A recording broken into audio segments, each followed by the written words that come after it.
Assalamualaikum warahmatullahi wabarakatuh. Perkenalkan, kami dari kelompok 3 akan mempresentasikan bisnis kita yang berjudul yaitu bisnis halu atau olahan belut.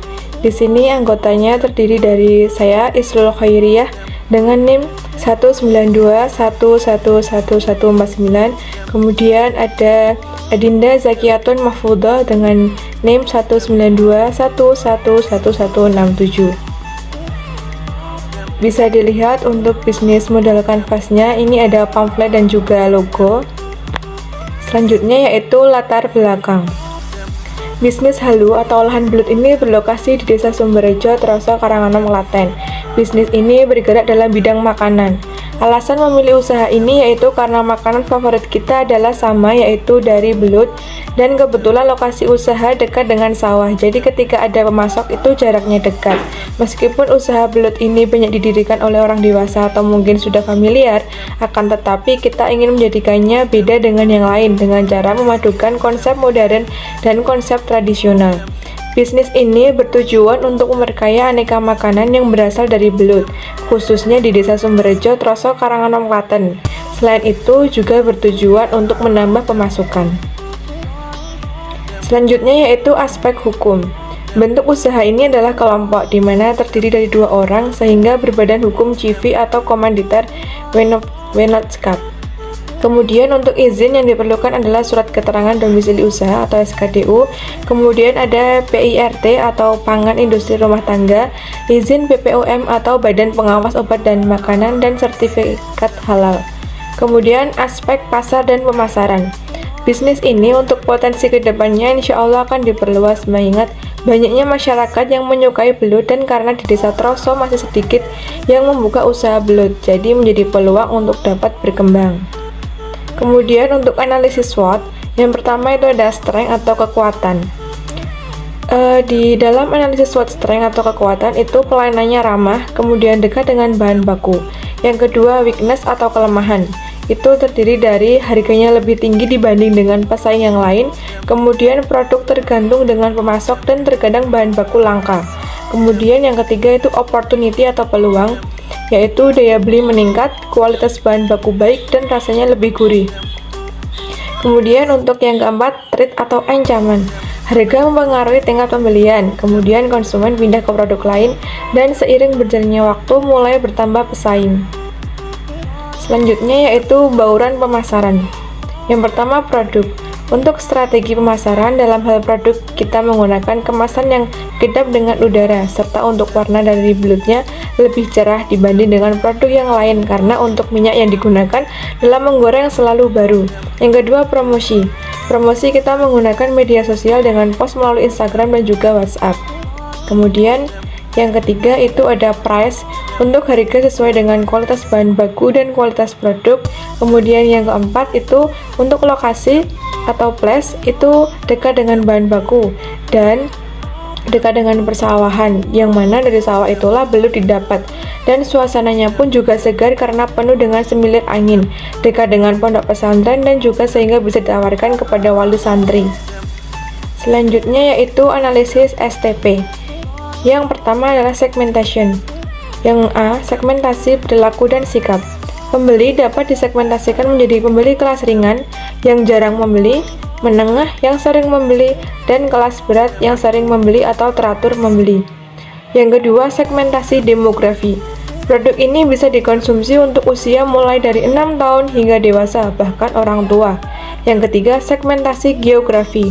Olahan belut ini cocok dipasarkan di pasar-pasar tradisional dan bisa dititipkan di toko-toko. Kemudian selanjutnya itu segmentasi psikografi. Produk olahan belut ini cocok untuk berbagai kalangan. Kemudian analisis STP yang kedua adalah targeting. Yang pertama itu ada ukuran. Ukuran dalam hal ini dari hasil analisis segmentation dapat dilihat bahwa usaha olahan belut ini dapat berkembang di masa depan dengan tingkat konsumen yang semakin meningkat. Kemudian ada profitabilitas. Dari beberapa analisis segmen, ada beberapa segmen yang berpotensi untuk menghasilkan keuntungan, yaitu pada segmen demografi dan geografi, di mana dalam segmen tersebut produk ini mudah dipasarkan di mana saja dan dikonsumsi untuk siapa saja. Kemudian Analisis targeting itu yang ketiga ada aksesibilitas. Langkah yang ditempuh untuk memudahkan akses yaitu dengan belajar tentang mekanisme pengiriman barang ke luar kota ataupun misalnya ke luar negeri. Hal ini dikarenakan produk olahan belut ini juga dipasarkan secara online sehingga masyarakat yang jauh dari lokasi usaha dapat melihat produk melalui sosial media ataupun jika ingin tahu lebih lanjut juga bisa menghubungi melalui nomor yang dicantumkan. Kemudian yang keempat ada fokus manfaat. Produk olahan belut ini fokus dalam memberikan manfaat kepada konsumen melalui produk yang diciptakan dengan memenuhi kebutuhan makanan atau snack yang berbahan dasar belut. Kemudian ada juga poin perbedaan.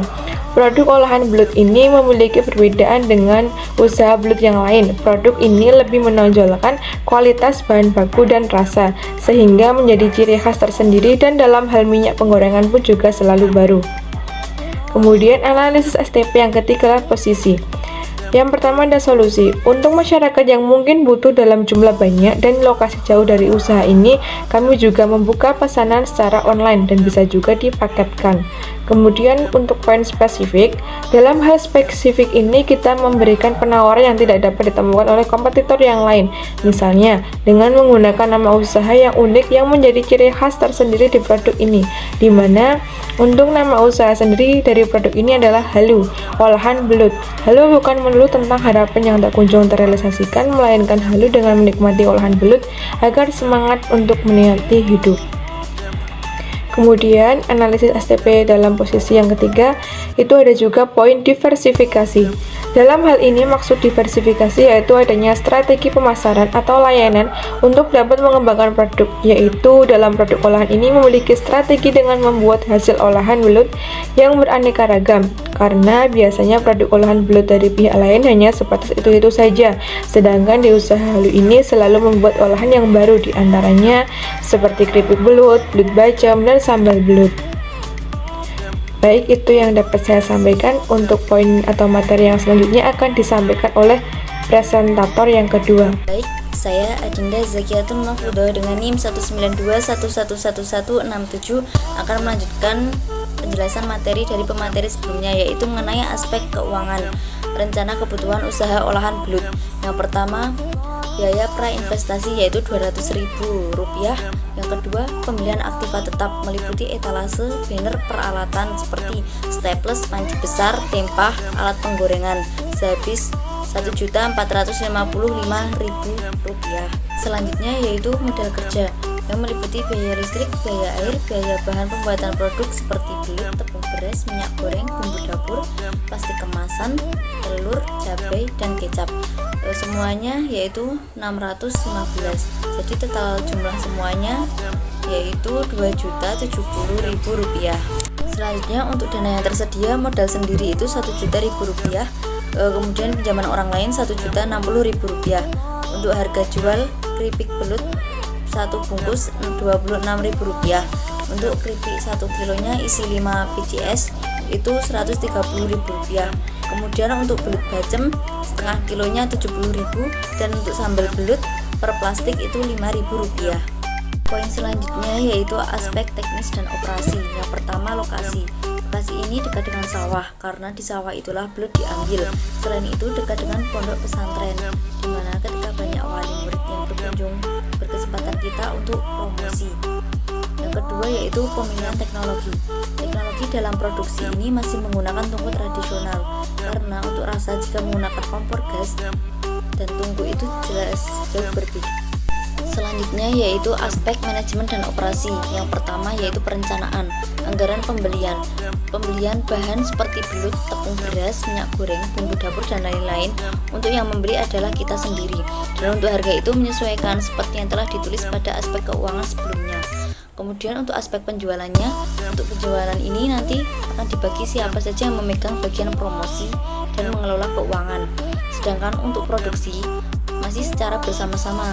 Selanjutnya untuk kedepannya jika bisnis sudah naik, maka insya Allah akan merekrut karyawan. Untuk poin yang kedua yaitu pengorganisasian. Perlu dibentuknya struktur organisasi dan pembagian job desk, sehingga nantinya sistem pelaksanaan usaha bisa terstruktur dengan baik. Poin yang ketiga yaitu pelaksanaan. Untuk pelaksanaan masih dihandle oleh 2 orang karena masih bisnis permulaan. Harapannya semakin berkembang sehingga bisa merekrut karyawan lebih banyak lagi. Yang keempat yaitu pengawasan. Untuk pengawasan ini mungkin untuk kita berdua saling mengingatkan satu sama lain apabila ada hal-hal yang menyimpang atau tidak sesuai dengan perencanaan. Yang kelima yaitu sumber daya yang digunakan. Di sini kita berdua menggunakan sumber daya manusia yang terdiri dari 2 orang. Mengenai aspek ekonomi, budaya, dan sosial. Yang pertama, analisis dampak usaha, yaitu analisis dampak usaha bagi lingkungan, yaitu memberdayakan petani belut dan terpenuhinya kebutuhan masyarakat terkait makanan yang berbahan dasar belut bagi pemerintah untuk meningkatkan UMKM di Indonesia. Kemudian aspek resiko. Yang pertama, resiko real, yaitu kehilangan modal atau tidak balik modal, kehilangan kesempatan untuk mendapatkan keuntungan, dan yang terakhir kehilangan mata pencaharian. Selanjutnya, resiko yang kedua yaitu resiko psikologis, seperti kehilangan reputasi dan resiko menanggung malu, kehilangan kepercayaan diri sendiri dan orang lain, dan kehilangan motivasi untuk berjuang. Analisis masalah dan dampak lingkungan hidup. Yang pertama, pengelolaan kebersihan. Untuk limbah dari hasil usaha ini digunakan untuk memberi makan ayam, sedangkan untuk sampah diangkut menggunakan bak sampah, sehingga tidak mengganggu lingkungan sekitar. Dan yang kedua, apakah ada masalah yang ditimbulkan terhadap lingkungan? Tidak ada, karena kita menjaga kebersihan dari usaha yang dijalankan supaya tidak menimbulkan pencemaran lingkungan. Yang terakhir yaitu kesimpulan. Bisnis olahan belut ini meskipun sudah tidak asing lagi di telinga masyarakat, tetapi justru banyak masyarakat yang menyukainya. Hal ini dikarenakan dari belut sendiri memiliki rasa yang gurih dan khas. Selain itu juga cocok untuk dijadikan sebagai cemilan atau lauk pauk. Untuk itu, kita membuat beragam olahan seperti keripik belut, belut bacem, dan sambal belut, di mana olahan ini tidak menghilangkan bahan dasarnya yaitu belut. Dan yang terakhir yaitu rekomendasi. Dalam berbagai aspek analisis studi kelayakan usaha terhadap usaha olahan belut ini, maka dapat dikatakan bahwa bisnis ini layak untuk dijalankan. Sekian video penjelasan dari kami mengenai studi kelayakan usaha produk olahan belut.